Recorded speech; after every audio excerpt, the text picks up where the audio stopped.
Well, in honor of Sunshine Week, we're dedicating today's shows to the issues of government secrecy, transparency, justice, and the rule of law. We're going to look at how transparency doesn't seem to apply to a growing list of U.S. activities. And whether it's secret prisons, torture, or drone wars, and that's just to name a few, the White House approach seems to be to stay silent and to make damn sure that others do too. As we'll discuss with Jason Leopold in just a bit, those who blow the whistle on government wrongdoing suffer dire consequences. And of course, there is always the fourth estate, but even here, it would seem that watchdogs are often drowned out by the lapdogs. Now, for this, journalists themselves are mostly to blame. The U.S. does have a questionable record, I would say, on press freedom, but it's not in dire crisis yet. I mean, it's not like journalists are regularly rounded up and thrown behind bars for doing their jobs, right? And wasn't it just a few weeks ago that Jay Carney reassured us about the president's commitment to, quote, aggressive journalism? Now, I bring these questions up because they're at the core of the case of Abdulelah Haider Shaye. He's an independent Yemeni journalist who's been languishing behind bars at the personal request of President Barack Obama. He's respected for his coverage of the war on terror. He's interviewed al-Qaeda leaders, including ones that the U.S. has been hunting. And he was also the first to detail the U.S. role in bombings that killed Yemeni civilians, including children, back in 2009. And while he was imprisoned on terror charges, he was pardoned after a national outcry. So why does the U.S. want him behind bars? Well, the answer of to that is the subject of a new piece in The Nation magazine by independent journalist Yemeni Scahill. He's also the author of the book Blackwater, The Rise of the World's Most Powerful Mercenary Army. He joins me from New York. Jeremy, welcome back to the program. Thank you. Why is the world superpower concerned with an independent journalist in Yemen? Well, the United States has been waging a covert war in Yemen for a number of years. In fact, President Obama really escalated that covert war. The first bombing of Yemen that we know that President Obama authorized was on December 17th, 2009. And the way it was reported in the press was that it was a Yemeni strike and that 34 al-Qaeda members were killed in that strike.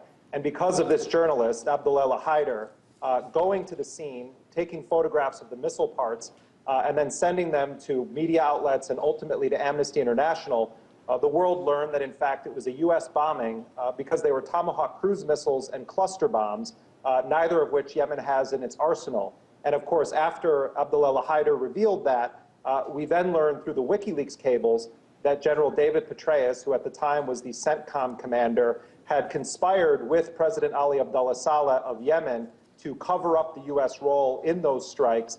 In fact, a Yemeni official said, Saleh himself told Petraeus, we'll continue to lie and say the bombs are ours and not yours. So I think that was the first incident that really put this independent journalist on Washington's radar and in their target sites. Okay, but at the same time, this isn't the case of some Pentagon bureaucrat sort of reaching out there and trying to suppress some information. This is the President of the United States himself intervening in this case. I mean, for someone who's not familiar necessarily with the story, that would lead people to think that this guy must have done something really bad. What evidence does the U.S. have in requiring that he remains behind bars? Right. So what Abdulelah Haider was famous for in Yemen was doing interviews with people that were on the U.S. hit list, the leaders of al-Qaeda in the Arabian Peninsula, and also with a U.S. citizen named Anwar al-Awlaki, who, of course, was assassinated last September in a U.S. drone strike in Yemen. Abdulelah Haider interviewed Anwar al-Awlaki a number of times. In fact, he was the first journalist to interview him after the Fort Hood shooting, where Major Nidal Hassan gunned down more than a dozen of his fellow soldiers in Fort Hood, Texas. And in fact, if you read the transcript or you watch the interview that Abdulelah Haider did with Anwar al-Awlaki, it's a very critical interview, and it reads like an interview of an objective journalist who was pressing al-Awlaki with hard questions. In fact, one of the pieces of evidence, I mean, you can't really call it that because al-Awlaki was only convicted in the court of public opinion, never in court, but one of the things that was cited by the pro-assassination punditry were comments that al-Awlaki had made to Abdulelah Haider praising Nidal Hassan's killing of these soldiers. I bring that up because Abdulelah Haider was well known in the international press corps. He had worked with the Washington Post. He had been cited by the New York Times and ABC News as an al-Qaeda expert. And so what I think the White House was concerned about is like al-Awlaki, they wanted to silence him. I think that, that they were concerned that this was a guy who was telling al-Qaeda's side of the story, and they wanted it shut down. And what's most outrageous for me as an American journalist is the role of the U.S. Because what happened, Lucy, is that Abdulelah Haider was tried in a secret court in Yemen that international legal organizations have said is illegal and doesn't ensure due process. It was set up to go after journalists who criticized the regime. He had fabricated evidence produced against him. He did not present a defense because he did not recognize the legitimacy of the court, and Human Rights Watch and other organizations criticized that court. He gets convicted. He was, by the way, charged with some crimes that carried the death penalty. But because everyone in Yemen knew the whole thing was a sham and a setup, he got a relatively light sentence, 5 years. Ali Abdullah Saleh, the president of Yemen, is then approached by very important figures in Yemen, among them tribal leaders who really run the show there, and they said, you got to release this guy. So Saleh says, okay, I'm going to pardon him. He has the pardon prepared, ready to sign it.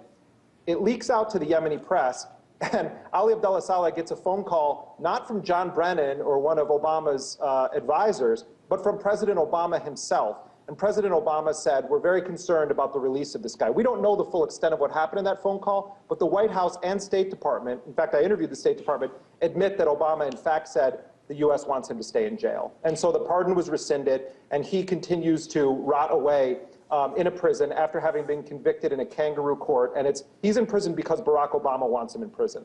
I mean, it sounds outrageous, Jeremy, and the question that comes to mind is why we haven't heard about this earlier. I mean, we remember what happened when Iranian-American journalist Roxana Saberi was imprisoned in Iran. It was a huge media outcry.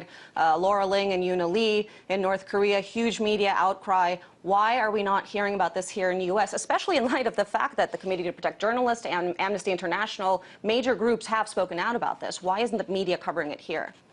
I think part of it has to do with the sort of institutional racism that has really come to the fore.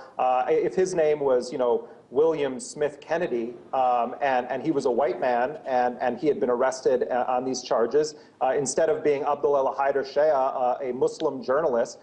So I think part of it is just the fact, the unfortunate nature of his national identity. He's a Yemeni and he's a Muslim. But more to the point, I think it's that a lot of journalists are afraid to speak out on behalf of someone that has been accused of being pro-Al-Qaeda or being an Al-Qaeda spokesperson. I've talked with numerous people, journalists, former State Department officials, people who knew Abdulelah Haider, and they said this is complete nonsense, that his journalism, if anything, was the #1 reason why we know anything at all about Al-Qaeda in the Arabian Peninsula. And so I think it's a combination of racism and the fact that people are terrified right now of speaking out in defense of anyone accused of these kinds of terrorism-related charges. Look at how long it took for the Guantanamo prisoners to get any kind of representation from human rights groups. Only the Center for Constitutional Rights and the UK group Reprieve would dare to defend Guantanamo prisoners early on. Everyone else was terrified. It's a part of the climate of fear that we're in, and it's particularly shameful of media outlets that used Abdulelah Haider to get their scoops to be completely silent about his imprisonment. They have an obligation to this man to speak out on his behalf and demand answers from the White House. Well, we'll see, I guess, if the coverage picks up at all after today and after the release of your piece. But, another thing that I have to ask is, do you think, is this an isolated incident, or is this something that could be the beginning, perhaps, of a crackdown on more than just some brown guy in Yemen? Could journalists like yourself, like myself, like other independent reporters be affected by this? Is this a trend? Well, I think that his case is an extreme one where you have a journalist actually being railroaded and then locked away in prison. What I'm more concerned about for American journalists, for British journalists, but particularly American journalists, is that in this culture where this administration is going after whistleblowers in an unprecedented way, we all have an obligation to protect our sources. I have to say that I myself am really nervous about the safety of some of the people that I talk to. Not saying that they're going to be bumped off or something, but their safety legally, because this administration seems intent on going after whistleblowers. And so, as a journalist that covers national security, I'm talking all the time with people that work in the intelligence and the military community. It has sent shockwaves through that community. And so we as journalists have to be really sort of vigilant in protecting our sources. Jim Risen from the New York Times, for instance, they're going after him right now because of this case involving Thomas Drake, the alleged NSA leaker. Other journalists are facing threats of subpoenas. People's Twitter accounts are being subpoenaed. So I think there's a general climate of fear that exists now in the world of national security journalism. I'm more concerned about sources than I am journalists being prosecuted right now. I'm concerned about the fate of whistleblowers talking to journalists and the effect that that's going to have on a democratic society when people can't speak out on wrongdoings involving the government without fear of very, very serious punishment. It just seems really ironic to me because there's this case of the U.S. going after this guy essentially because their argument is he's somehow boosting terrorism against the United States, whereas, as you've covered in Yemen, our drone strikes, our policies, there's specific actions that the U.S. is conducting right now that is, in fact, fueling terrorist sentiment against the U.S. abroad. Right.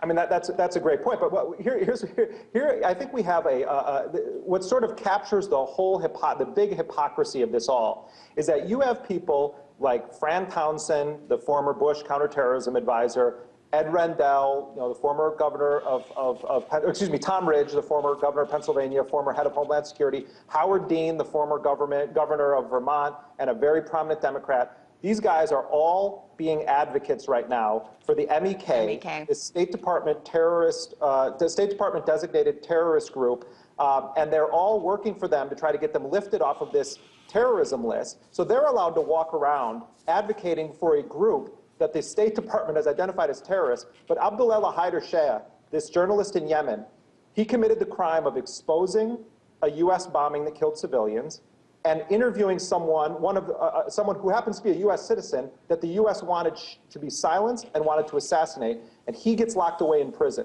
So the message there is that there are sort of good terrorists and bad terrorists. And if you're a former official of the Democratic or Republican Party, you're allowed to advocate for people that are State Department designated terrorists. But if you're a journalist, you're not allowed to interview them. That's chilling, and it has chilled the scene in Yemen among journalists. Journalists are terrified right now to interview these people, and ultimately it hurts the U.S. counterterrorism effort because you need to understand the mentality of the people that you claim to be fighting, or you're never going to be able to address the problem you say you're fighting to wipe out. So, I mean, I think even from a conventional, even if you accept the framework of this global so-called war on terror, and you're a supporter of these drone strikes, you have just taken away one of your best opportunities to gather intelligence on the ground by putting in jail Abdulelah Haider Shaye. Well, it's an outrageous case, Jeremy. I know you're not the only one who's been covering it, but we'll see how this story plays out, and hopefully it'll get some much-needed attention right here in the U.S. Thank you so much for your time, as always. That was Jeremy Scahill, journalist for The Nation and the author of Blackwater.